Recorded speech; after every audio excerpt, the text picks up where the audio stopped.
Nguyen Bich was born into a family engaged in the arts. Her mother was renowned actress Cha Giang, and her father was the late music professor and violinist Nguyen Binh Ngọc. She held her first piano performance at the Hanoi Opera House when she was just 10 years old. At 14 years of age, she began her studies at the Moscow Conservatory in Russia and the Royal Academy of Music in London. Since then, she has been living and working in the UK. Her performances are praised as coruscating by The Independent, sophisticated by Die Rifas, and surpassing keyboard artistry and passion by American Record Guide. She is also the first Vietnamese alumnus to be honored as an associate of the Royal Academy of Music for her significant contribution to the music profession in 2013. Thank you so much for joining our program. So you gave the first performance at the Hanoi Opera House when you were only 10. Was it the first milestone in your music career? I wouldn't say that it's the first milestone in the music career because I was just a student. And as I think with other students who done well in the exams, we are chosen to give a performance. But to look back, it was a significant event because even now, if I were to play in Hanoi Opera House or Saigon Opera House, I would feel very nervous because it's such an important place in our culture with so much historic atmosphere. So yes, it was a good start, I would like to say. All of your family members have participated in the art scene, so how has it influenced your music career? I think it certainly helps that I grew up with music all around me and with my mother's books. So I was immersed in music and words and literature since very early age. So music came very natural to me. But I didn't love the piano straight away because when you started as a young kid, you really have to practice a lot. And I at the time was much more interested in other things rather than music.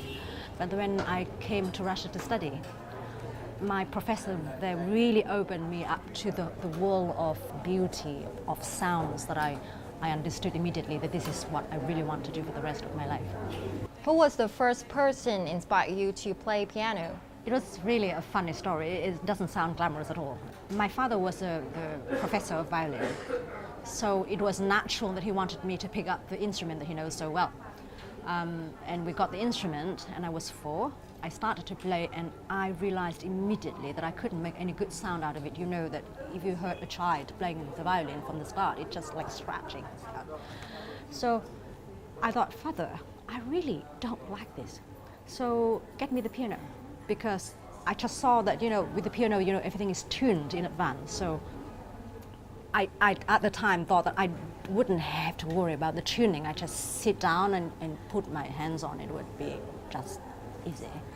So that's how we got the piano instead, but I didn't realize that it was so difficult to make it happen. At the end of the day, I really love music. I feel music in my vein. So it doesn't really matter what instrument I would choose to be my voice.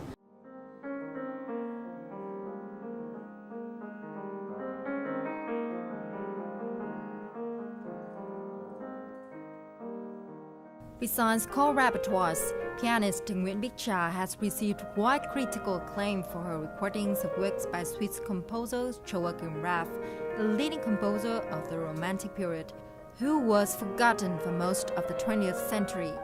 By showcasing the music of this lesser-known artist, she has revived the beauty of Raff's compositions on 2 CDs produced by Sterling Records and on 6 more by Naxos Records. 2 of these 8 CDs were chosen as Album of the Week by The Independent in March 2010 and April 2012.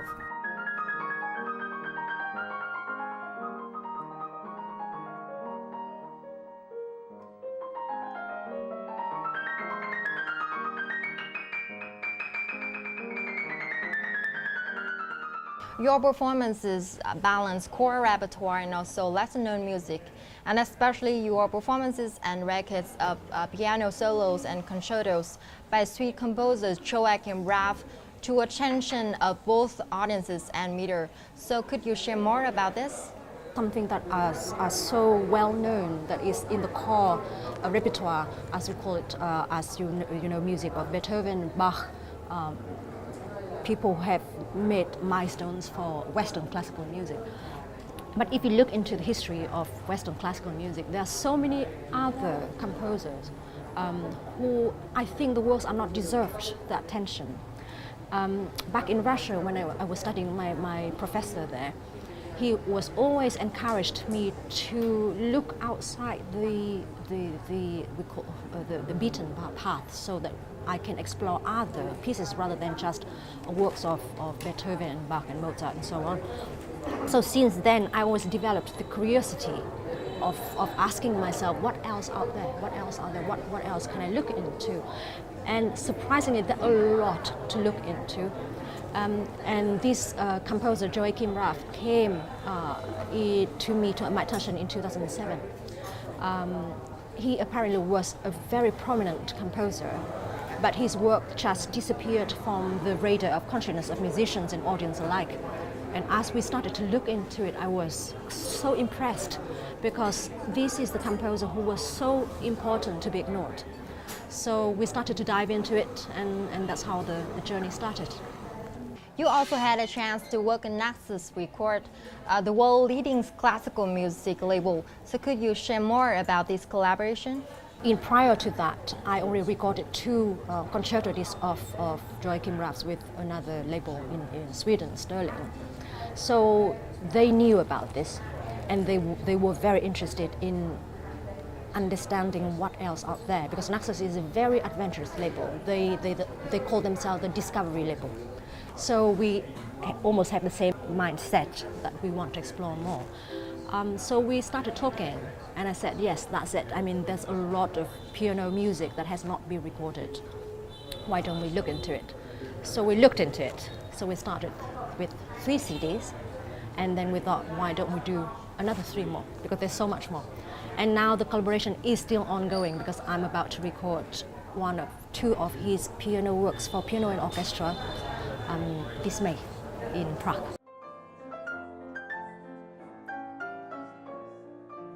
The piano is not simply an instrument to play music. For pianist Nguyen Bich, it is also a means to connect with other people and support them in doing good. This is why she has performed at a number of charitable events by international organizations that support Vietnam. Recently, she joined a fundraising gala by Facing the World, a UK NGO providing free surgeries for children with facial deformities and on-the-job training for Vietnamese doctors.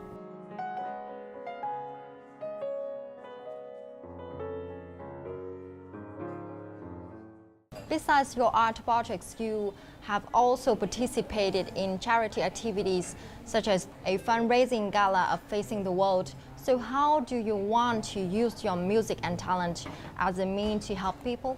The time I grew up, this time I had to go study, if it wasn't for the generosity and kindness of all the sponsorships and scholarships that I received, I wouldn't be here today at all, talking about discovery, new music and all that. So for that, I do feel that music for me is a means to connect to people, to listen to people, and to learn about life. So this is one of my way to contribute to the society that, in my case, was so generous in helping me to achieve my dreams. Once again, thank you so much for joining our program. Thank you.